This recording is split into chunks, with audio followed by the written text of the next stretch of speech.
আইর খাও না উস্তা খাও নাই, আন্দোলন সফল হয়েছে, এখন এক একজন বুক ফুলায় বলো সমন্বয়ক। এই মাত্র পাওয়া হাসনাত ও সার্জিসকে ভুয়া সমন্বয়ক দাবি করে মুখ খুললেন যুবক, যা শুনলে চমকে যাবেন আপনারা সবাই। বিস্তারিত সম্পূর্ণ জানতে হলে ভিডিওটি না টেনে দেখতে থাকুন শেষ পর্যন্ত। সমন্বয়ক হাসনা সার্জিস ছিল ভিলেন, তারা কি একটাও মার খেয়েছে, আন্দোলন করেছে দেশের সবাই, কিন্তু সমন্বয়ক হয়েছে তারা। এভাবেই মিডিয়ার সামনে চরমভাবে হাসনাত ও সার্জিসের উপরে চড়াও হয়েছে এক যুবক, যে যুবকটি মিডিয়ার সামনে এসে তুলধনা করতে থাকে কোটা আন্দোলনের পর থেকেই সমন্বয়করা কোটা পেয়েছেন। বর্তমানে হাসনাত ও সার্জিস বিভিন্ন স্থানে কাজ করছে।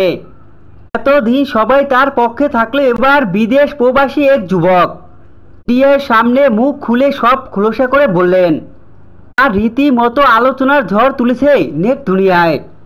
বিদেশ প্রবাসী যুবকের বক্তব্যগুলো আলোচনার ঝড় তুলেছে সমস্ত স্থানে। তো বন্ধুরা, হাসনাত ও সার্জিসের উপরে আনাই অভিযোগ কতটা সত্য তোমাদের কি মনে হয় কমেন্ট করে অবশ্যই জানাও। আর এই ধরনের আপডেট চ্যানেলটি সাবস্ক্রাইব করে পাশে থাকবে, লাইকনটি বাজিয়ে দাও। ধন্যবাদ।